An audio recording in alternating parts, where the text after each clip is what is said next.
Assalamualaikum warahmatullahi wabarakatuh. Selamat pagi anak-anakku. Bagaimana kabar kalian hari ini? Semoga dalam keadaan sehat ya.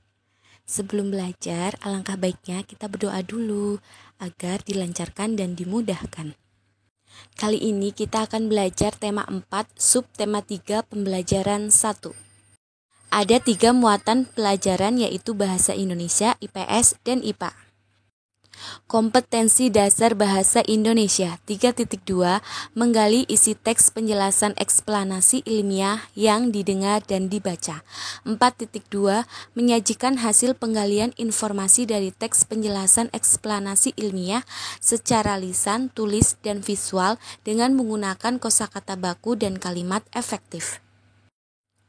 Kompetensi dasar IPS 3.3 menganalisis posisi dan peran Indonesia dalam kerjasama di bidang ekonomi, politik, sosial, budaya, teknologi, dan pendidikan dalam lingkup ASEAN.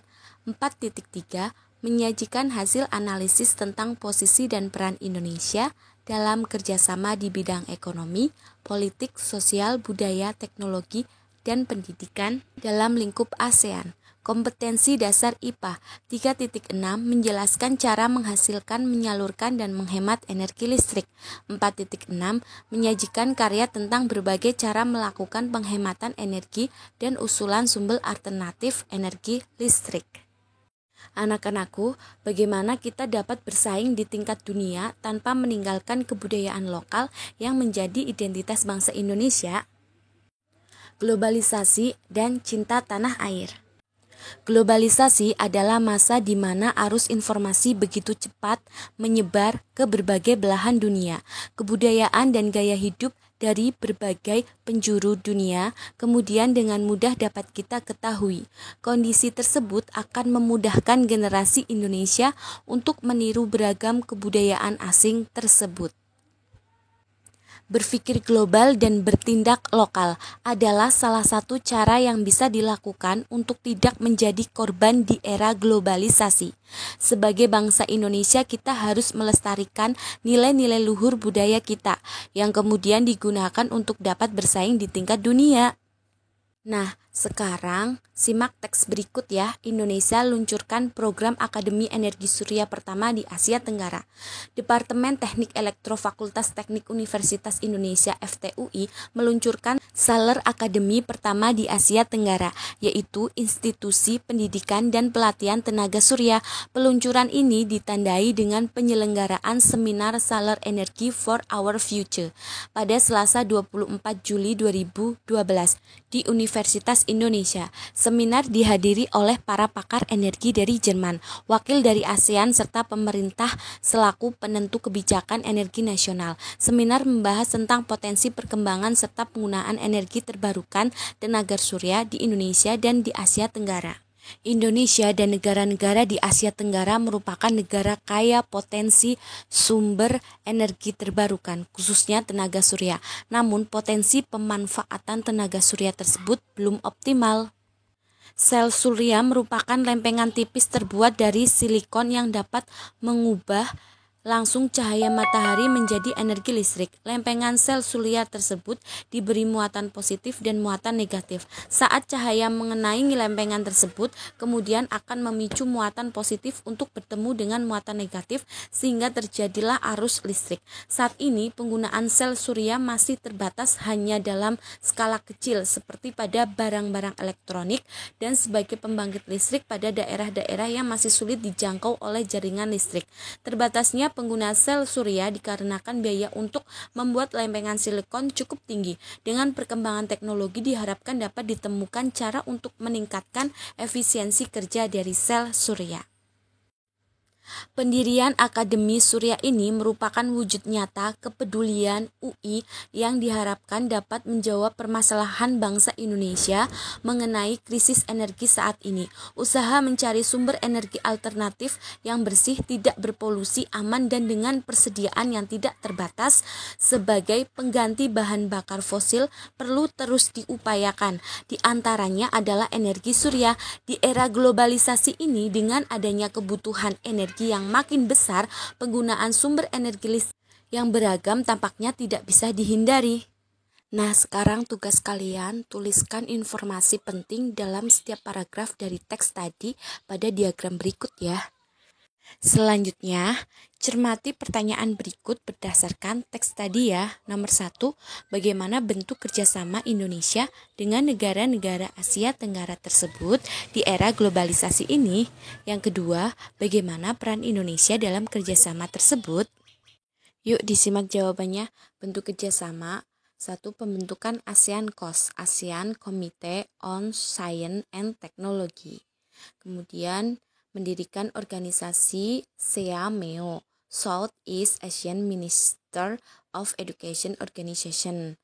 Selanjutnya mengadakan pertemuan ASEAN Skirt dan kemudian memajukan ilmu pengetahuan dan teknologi.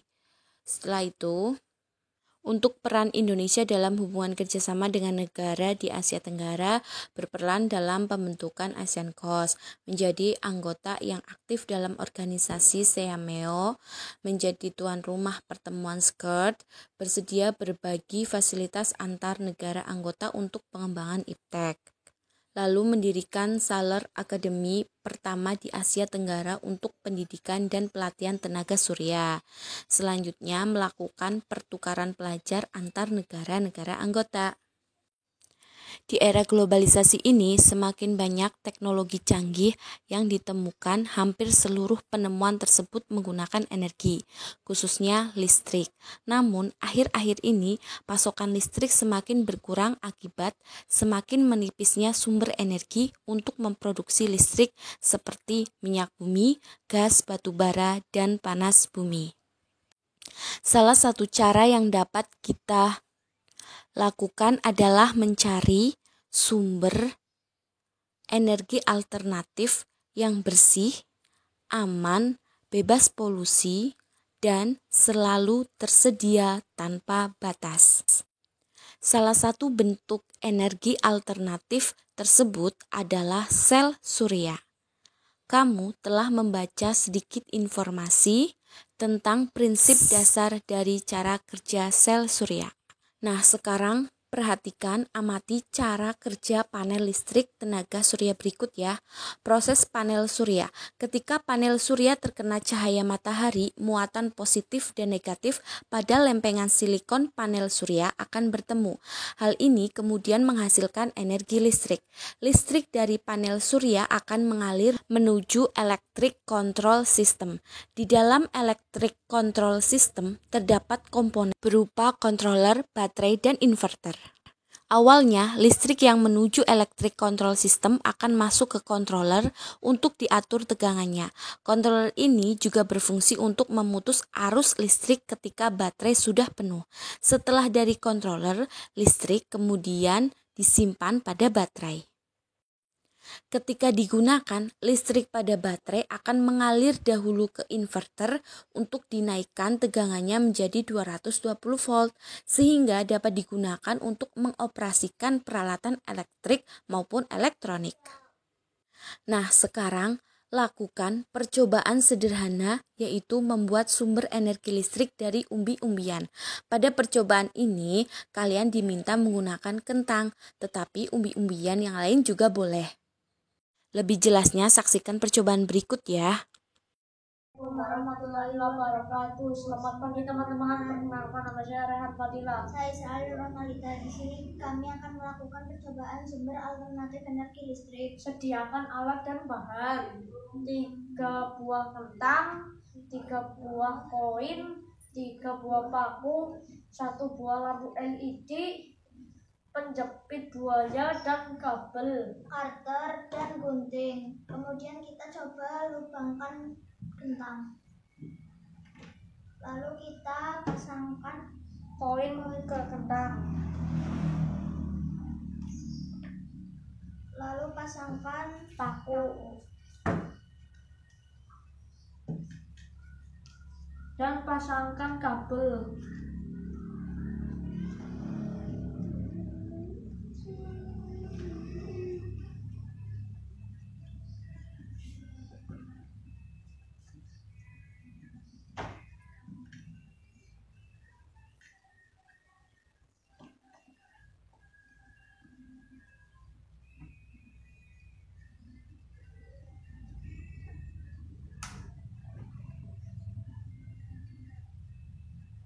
Kesimpulannya, kentang dapat mengalirkan energi listrik. Dan semakin banyak kentang, semakin terang cahayanya. Sekian penjelasan dari kami, semoga bermanfaat. Wassalamualaikum Warahmatullahi wabarakatuh. Baik, setelah kalian menyaksikan percobaan, kalian dapat membuat laporan kegiatan seperti berikut. Judulnya laporan kegiatan percobaan sumber alternatif energi listrik. Nama percobaan membuat sumber energi listrik tenaga kentang. Tujuan percobaan untuk mengetahui sumber energi alternatif untuk membuktikan bahwa umbi-umbian dapat menghasilkan listrik. Selanjutnya, tujuannya dapat melatih kreativitas. Kemudian untuk alat dan bahan, 1 kentang bisa diganti lemon atau umbi-umbian yang lain. 2 lampu LED atau lampu bohlam kecil, 3 kabel, 4 penjepit buaya, 5 lempengan tembaga, 6 lempengan seng, 7 untuk pengganti tembaga dan seng. Dapat digunakan isi dalam baterai yang biasanya berwarna hitam. Selanjutnya untuk langkah kerja, potong kabel sepanjang 15 cm sebanyak 5 buah. Hubungkan setiap kabel dengan penjepit buaya. Tancapkan lempengan tembaga dan seng ke dalam kentang. Jepitkan kabel ke lempengan-lempengan tersebut serta ke lampu. Kemudian lampu akan menyala. Jika tidak menyala, tambahkan kentang lagi.